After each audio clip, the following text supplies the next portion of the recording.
Estamos iniciando mais uma edição do TV Atende. A nossa convidada de hoje é a psicóloga Ana Paula Giordani de Carvalho.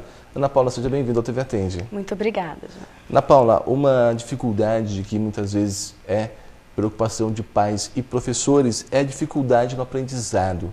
O que leva uma criança a ter essa dificuldade? Sim, não tem um aspecto em si que leve a criança a ter uma dificuldade de aprendizagem. O que a gente sugere, quando vê que a criança não está conseguindo acompanhar no processo de alfabetização na escola, pedir para que os professores entrem em contato com os pais e os pais procurem ajuda o mais rápido que eles puderem. Por quê? Porque podem estar havendo vários motivos, são vários tipos de coisas que podem levar uma criança a ter uma dificuldade de aprendizagem. Tá? Então pode ser só um fator emocional mesmo, a criança pode não estar conseguindo aprender porque ela pode não ter criado um vínculo legal na escola com os professores ou com os colegas, ela pode estar sendo motivo de chacota, né, que a gente chama de bullying. Isso pode fazer com que ela tenha algum bloqueio na aprendizagem. E pode ser também a dificuldade de aprendizagem em si mesmo, um atraso. Então, é todo um processo que tem que ser analisado, visto todo o histórico da criança, para ver desde quando começou e o que está acontecendo realmente com ela. Tem uma idade que é mais comum perceber isso nas crianças hoje? Uma faixa etária?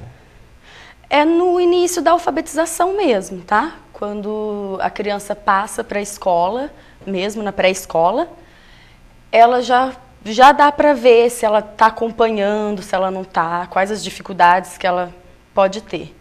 Uma questão de acompanhar a idade e, claro, levando em conta o ritmo da criança, porque cada criança tem um ritmo para aprender.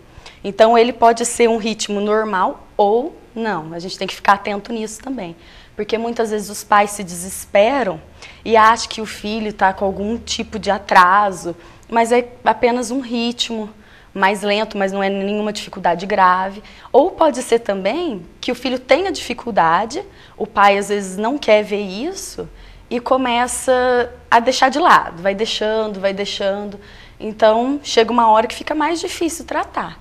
Então, seria mais fácil, quanto antes visse, levasse para tirar a dúvida. Tem, não tem, qual é a dificuldade, o porquê dessa dificuldade. Tem um perfil? Uma criança mais agitada, uma mais tranquila, ou não? Isso não interfere em nada?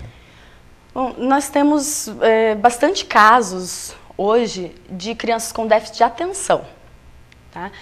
O déficit de atenção e o déficit de atenção e hiperatividade. Ambos os déficits, as pessoas se confundem bastante e acham que a criança está com dificuldade de aprendizagem, quando na verdade não é uma dificuldade de aprendizagem. A criança aprende. Ela tem uma inteligência normal, só que ela não consegue focar, ela não consegue prestar atenção no que está sendo explicado para ela. Então, ela não aprende, entendeu? Então, não é um problema com a criança, simplesmente ela não presta atenção e tem essa dificuldade em aprender. Isso tem tratamento? Tem tratamento, tem tratamento. Como é feito, Ana Paula? De início, a primeira sessão em uma terapia, quando os pais procuram um psicólogo, é feita uma anamnese, que é uma entrevista inicial com os pais. Por quê? Nessa entrevista, os pais vão explicar desde quando está sendo essa queixa que a criança vem trazendo, quando eles perceberam, como foi, né, como é mesmo, como a criança age, porque é o que eu falei. Às vezes eles acham que é normal e não é, e às vezes eles acham que não é normal e é totalmente normal. Então, a gente vai buscar todo um histórico da criança mesmo, tentar ver na anamnese o que pode estar acontecendo. Aí, depois, é marcada a sessão com as crianças e com essa criança vai ser feito um diagnóstico. Então, através de testes, através de jogos, através de entrevistas com a própria criança, eu vou tentar buscar um diagnóstico, tá? Diagnosticar a criança. Depois que houver este diagnóstico, começa a terapia, que é o tratamento. Quanto mais cedo a família, os professores perceberem isso, é mais rápido esse processo de recuperação? Isso vai muito de criança para criança. Tá? Tem crianças que recuperam mais fáceis, tem crianças que demoram um pouco mais para recuperar. Mas com certeza, quanto antes procurar, mais fácil é o tratamento, porque é como se estivesse no início. Então é mais fácil de amenizar, de cortar, de extingui-o. E nesses casos que levam a criança tanto ao aprendizado como até mesmo na concentração ou de estar focado naquilo, muitas vezes podem acabar virando chacotas ou até mesmo os pais punirem de maneiras mais severas, utilizando, você não presta atenção, e até comparando algumas coisas que podem ser prejudicial à criança, né? Acontece bastante mesmo. Sempre que a criança vai a um consultório, sempre que os pais iniciam um tratamento com a criança, nós buscamos sempre conciliar o tratamento com a criança, com os pais e professores. Por quê?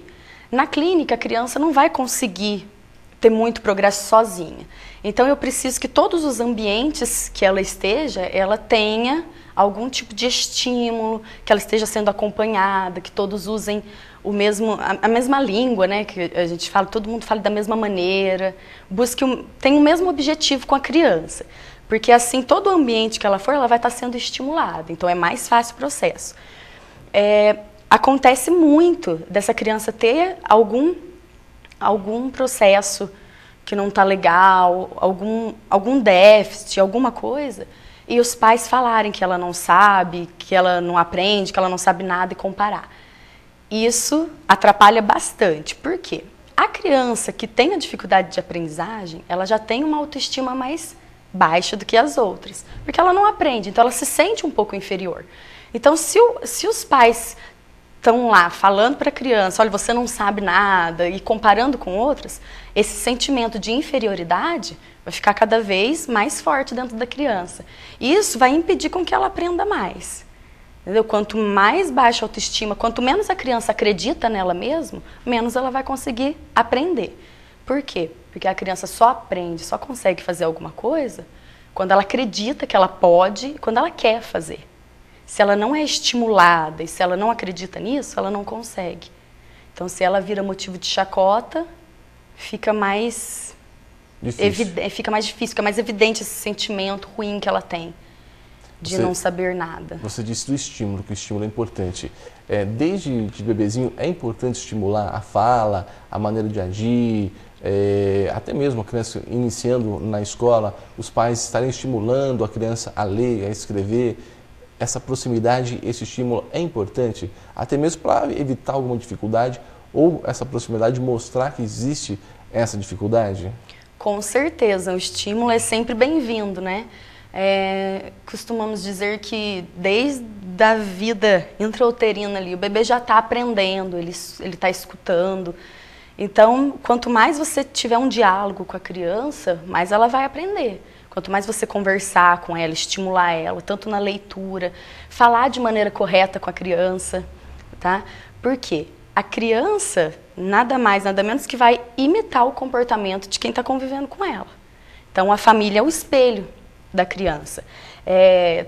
Muitas pessoas têm o hábito de falar errado com criança, né? Isso faz com que a criança aprenda a falar errado. Então, sempre que a criança falar errado, fale corretamente com a criança. É normal falar errado, não é anormal, claro. Mas mesmo que ela fale errado, não falar de maneira infantilizada com a criança e falar corretamente com ela. Entendeu? E nunca ficar corrigindo assim, se a criança falar errado, falar, não fala dessa maneira. Diga para a criança, fale assim.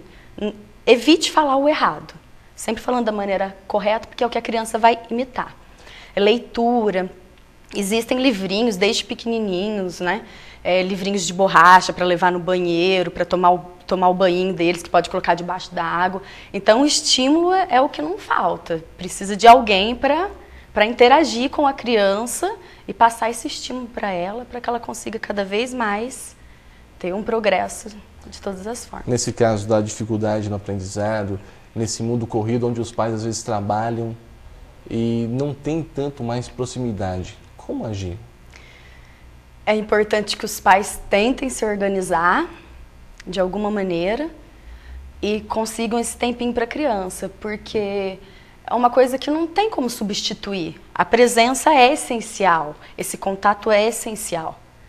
Então, não tem como substituir por outro contato.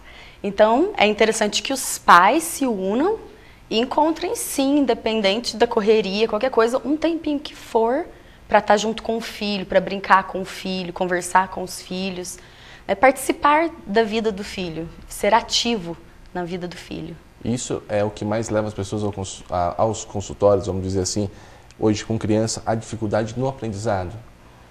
A falta de tempo? Não, falou com a criança mesmo. Os pais levam as crianças pela dificuldade de aprendizado. Isso é uma coisa que vem crescendo ou estável? Não, vem crescendo. Vem crescendo porque as crianças estão muito desatentas. Hoje elas estão muito desatentas. E como hoje existem muitas informações, os pais e os professores conseguem perceber de maneira mais rápida quando tem algum problema, então eles procuram mais, né, os psicólogos. E é muito importante também lembrar do trabalho do psicopedagogo, né, que é de grande importância nessa dificuldade de aprendizagem, que eles vão fazer um trabalho bem bacana com as crianças. Tá certo, Ana Paula, agradeço a sua participação. Tá, próxima oportunidade. Muito obrigada, eu que agradeço. Conversamos hoje no TV Atende com a psicóloga Ana Paula Giordani de Carvalho.